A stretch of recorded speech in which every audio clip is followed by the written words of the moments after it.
Cool, let's start again.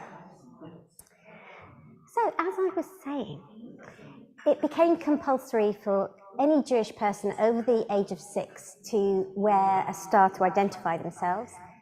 And Albert speaks about how angry he was at having to wear one. My parents declared themselves as Jews when it was a requirement for Jews to do so. They declared themselves at the police station, which was located in Avenue Parmentier. I have awful memories of Jews being treated rather badly and with a certain arrogance at the police station. I was also really angry at the fact that I had to wear the yellow star. I absolutely hated it. I remember feeling particularly ashamed of it whenever I walked to school. Even though my school was only 1 street away from my house, I felt so ashamed that I would cover the star with my school bag the entire journey so that it was hidden and no one could see it. In August of 1941, the first roundup happened.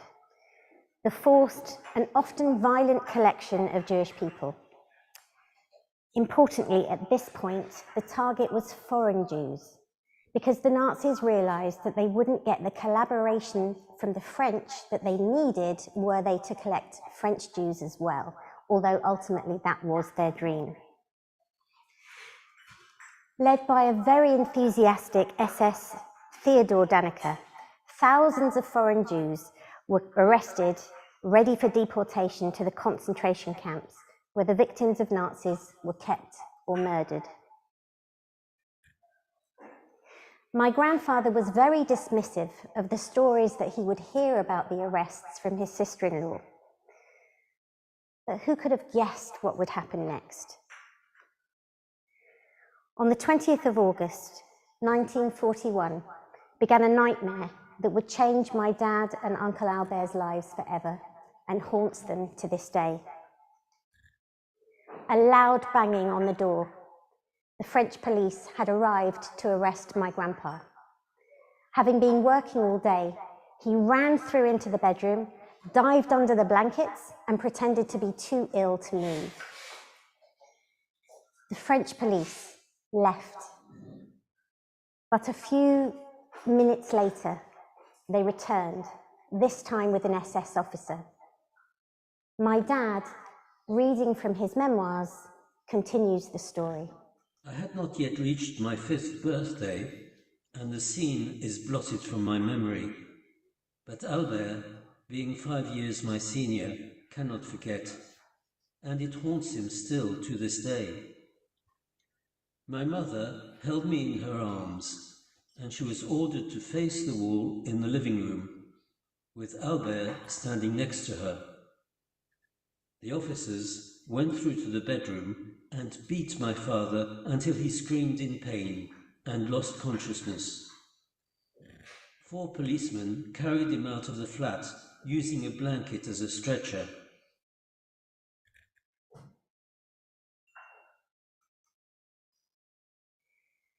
My Uncle Albert has always been extremely angry with the French police. He tells of a story of a family that lived in the same apartment block that were captured by the police using a very common technique. The French police would wear clogs. They would clatter up the staircase, knock on a door, and then clatter all the way down again, giving the impression that they'd left and it was safe to come out. But at the bottom of the stairs, they would take their clogs off and creep silently back up the stairs and wait for people to come out of their flats. Can you imagine going to such lengths to capture people?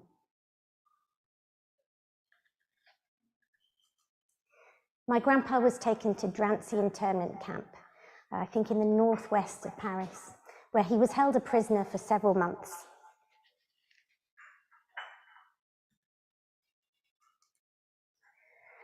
On the 22nd of June, 1942, he was put on a train on convoy number 3 with another 934 men and, for the first time, 66 women to make up to 1,000 prisoners.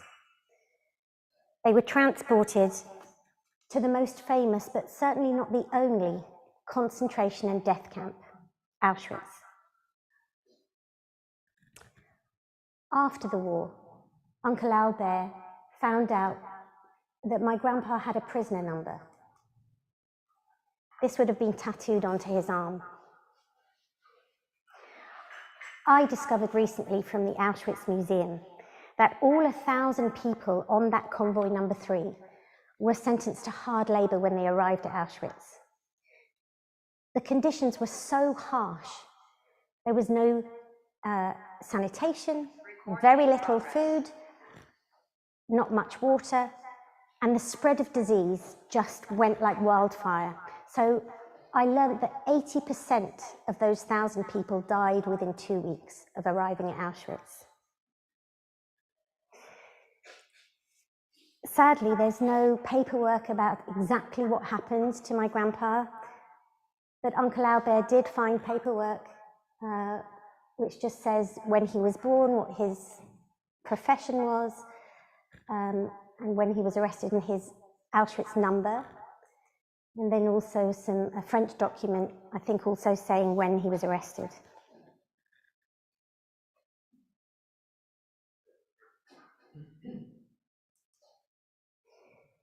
My grandma, Estera, quite a nervous woman, I understand, was left with 2 young boys in an atmosphere of growing threat and danger. They had to endure various periods of hiding in Paris to avoid arrest. One such notorious time was the Raft Veldiv. On the 16th and 17th of July, 1942, over 13,000 Jews, including 4,000 children, were taken to a cycling arena near the Eiffel Tower. Again, no food, no water, no sanitation. They were left there until they could be transported to the camps. Warned by the caretaker of the apartments, Madame Braconnier, my grandma and her 2 boys hid in an empty apartment on Rue de Faubourg du Temple. Dad remembers that all the shutters had to remain closed, and he had to keep completely silent. He lost the freedom to be a normal child, to shout, to play, to be with other children. When this particular period of danger had finished, my grandma and her boys went back to their flat and she started to work again. But in order to work, she had to have this German document called an Ausweis.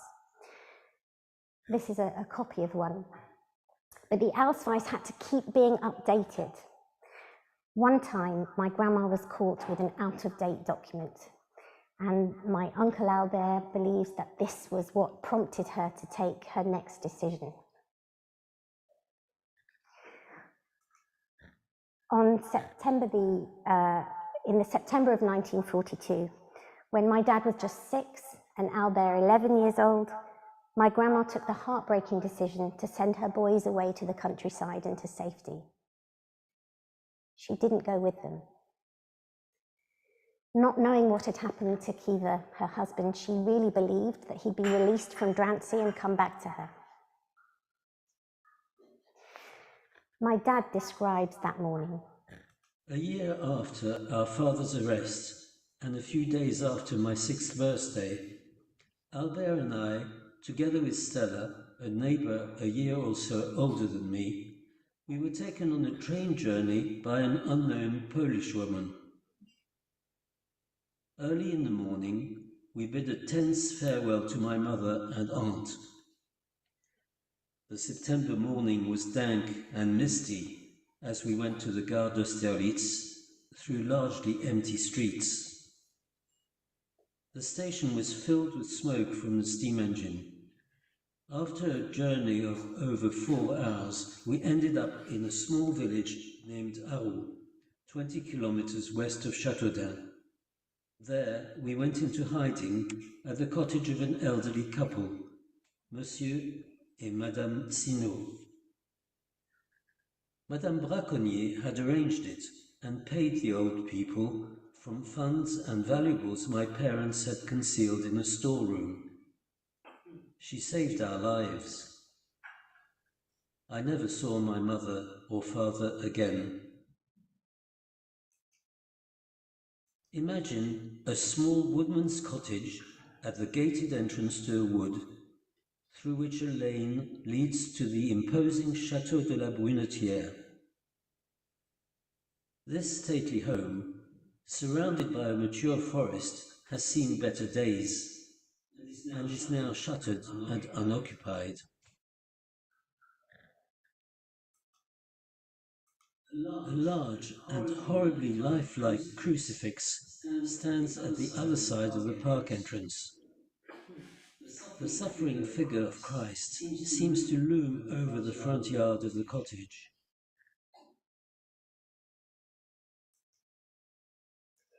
So the cottage no longer exists. My dad and Uncle Albert went in search of it, I think, 15 years ago or so. But this picture of it was created by the artist Rob Tom, and he just drew as I explained what had happened to my dad, and he also listened to this description. The cottage has just one room, plus a small lean-to. There is no electricity, no running water, and no toilet. The nearby wood serves as a toilet. There is a wood-burning stove for heating and cooking. Lighting is by means of candles and oil lamps.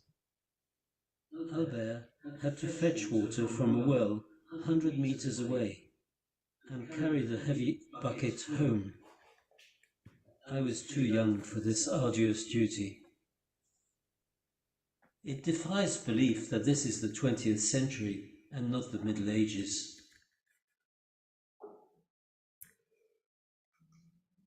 My Uncle Albert describes the emotional impact of living with the Sinus. They did not feel like parents to me.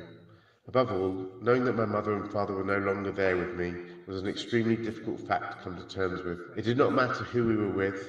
No one could replace my parents or take away the pain I felt. It was something I felt very deeply and strongly about. Life there was completely different, and the Sinus were not affectionate towards us at all. They were very cold and stern people.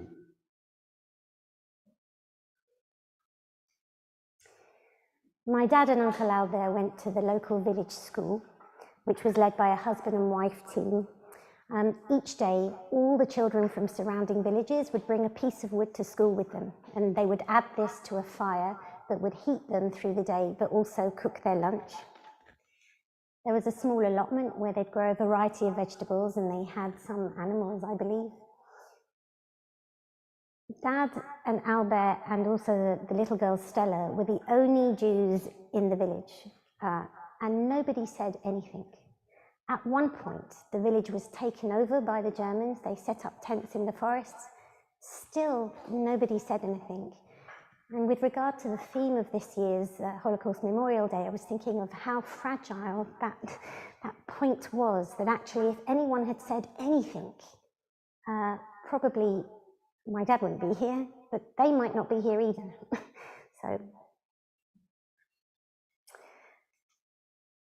after about a few months of being at school, the teachers decided that Albert should continue his studies, and they decided that they should send him off to a boarding school in Ile-Cambrai, which was about 25 kilometers away.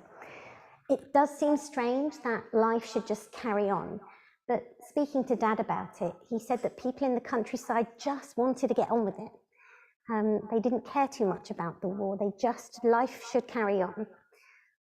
As you can imagine, Albert's departure was pretty devastating for my dad. Albert had become everything to him. Parent, friend, protector. If you remember, my dad is at this point still only 6 years old. At one point, the Germans took over the boarding school that Albert was at, and they set up an ammunition depot. They demanded that teachers and children from the school sleep near the weapons to act as a human shield. Albert is convinced that he was chosen for this awful task because he was Jewish.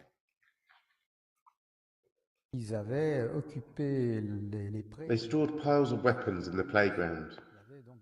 and the piles on the ground were so high that they virtually reached the roof. It was full of munitions all around. There were a lot of bombings in Illiers, and the Americans and the English came and were bombing areas not too far away. Bombs also fell on Aru. My dad remembers waking up from an afternoon nap to tons of commotion, people running backwards and forwards, people shouting. The building next door, close to the woodman's cottage, had been bombed and blown up. My dad had slept right through it. He can still sleep through anything. A few months after they'd left Paris, they decided to write to their mother. And actually this letter was sent to us by cousins in Rio, Brazil, fairly recently. This is Albert's letter. My dear little mummy, I don't get bored, but when I think of you all, of my teacher, of Paris, of Daddy, well, of everything, I feel like crying. I wish that soon all the troubles will end, and one Wednesday the Polish lady will say, "Come, I'm taking you to Paris, your mother said so." Then I wouldn't want to wait a minute longer. I would take the train with great joy. I kiss you with all my heart and I wish you luck. Your son, who will always be devoted to you, Albert. My dad simply writes, "I want to come back to Paris tomorrow. I kiss you very hard, Sasha."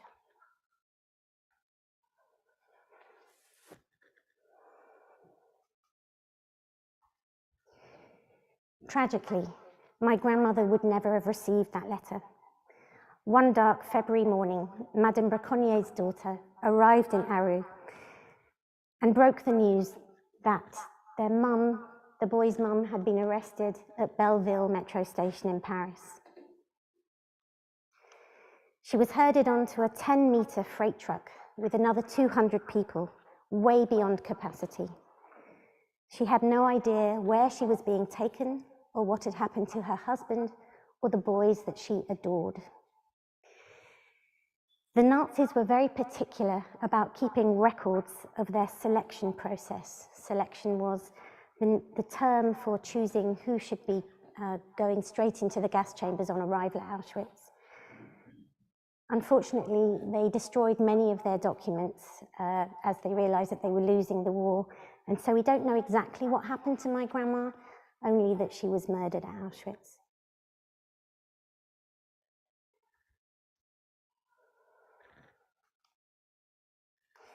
Paris was liberated on the 24th of August, 1944. By now, Dad was 8, Albert 13. They returned to Paris and initially lived with Madame Braconnier, the caretaker, but that was fairly short-lived. They then moved to some cousins that had also survived the war called the Berlons. But there was quite severe mental health problems within the Berlon family, and so that was also fairly short-lived.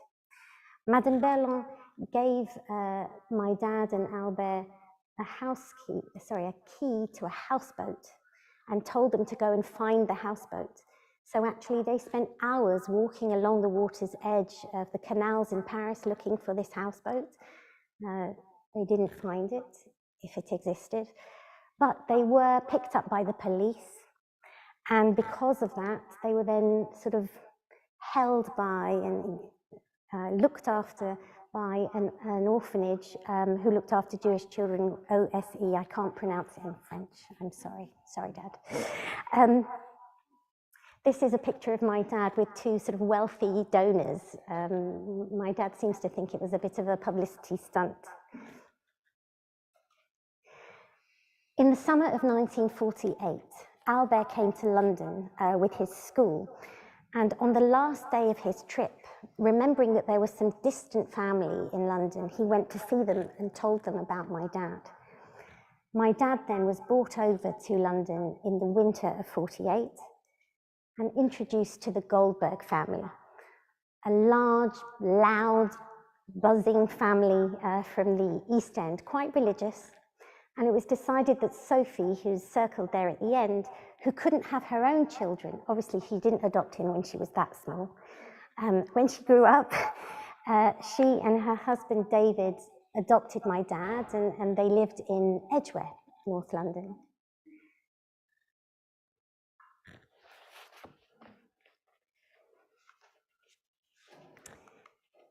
That's my grandma Sophie, who was just the most amazing woman and such a positive influence for all of us.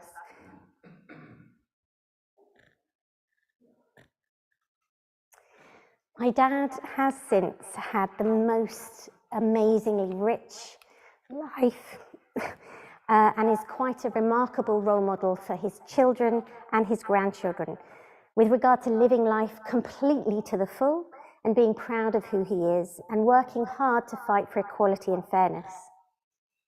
He went to Cambridge a few years after he arrived in London. He met my mum, married. He had 2 kids, me and my brother Dave, and now has 4 grandchildren.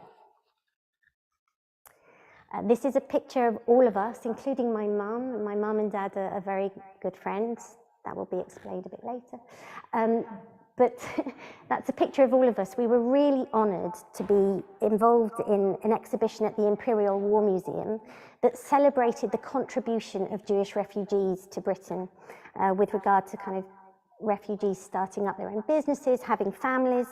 And this is a lesson about the benefits of welcoming all refugees to Britain that we need to remember and be aware of now. Albert decided to stay in Paris because he wanted to continue his studies. He married Simone and had 3 children, Laurent, Sophie Hélène, and Francois. As I mentioned earlier, my uncle Albert spent decades not talking about his past. And in fact, my cousin's adult children told us quite recently that their mother had plied him with alcohol. He had to get quite drunk before he just broke down and started talking about what had happened to him. In fact, my cousins were adults themselves before they realized they had any connection to Jewishness. Sophie Hélène apparently came over to London and picked me up at a nursery, and it was in a synagogue, and she then started asking my mum questions like, why is Susie there? It's like, oh. So, Albert was an engineer and an architect. He actually helped build Disneyland Paris. That's one that I tell the kids because they quite like that. My parents divorced when I was 12. When I was 17, my dad came out as gay. He's very involved with his community, and he's part of the London Gay Man's Chorus and has been for over 20 years. He has travelled the world singing on various different stages, but he's all too aware that he's now part of another marginalised minority group. Between 1933 and 1945, an estimated 100,000 men were arrested in Nazi Germany as homosexuals. Between 5,000 and 15,000 were sent to concentration camps. Lesbians, bi women, and trans people whose experiences remain under-researched were also targeted. It's unclear how many LGBT people perished in the camps, but it's important to remember that young people and adults still face terrible prejudice, sometimes violence, because of their sexual orientation. And in fact, in these countries, being gay is still punishable by death.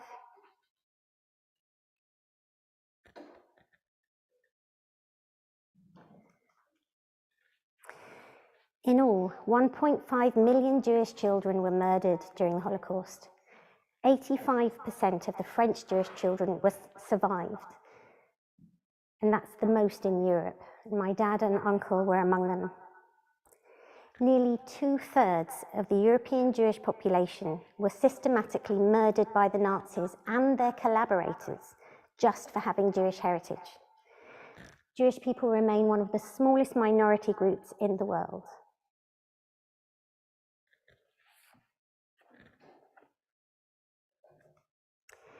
It's so important to us that we keep working towards a world where compassion, inclusivity, tolerance are primary. The horrors of any deliberate and systematic killing of large numbers of people just because of their race, religion, or heritage, such as the Holocaust, but also Armenia, Rwanda, Darfur, they leave terrible trauma behind for generations. If you are a bunch of youngsters, I would say that I hope that you leave this presentation thinking about how you personally could combat prejudice and discrimination within your own communities and be more conscious of treating everyone with openness and respect. Before I answer any questions that you may have, or maybe Dad will, I don't know, I'll leave you with the most recent photo of my dad and Albert, and also my dad's favourite French song, Le Fruit Mort, The Autumn Leaves. C'est une chanson qui nous ressemble. Toi tu m'aimais et je t'aimais. Nous vivions tous les deux ensemble. Toi qui m'aimais, moi qui t'aimais. Mais la vie sépare ceux qui... Sorry, it doesn't fade out.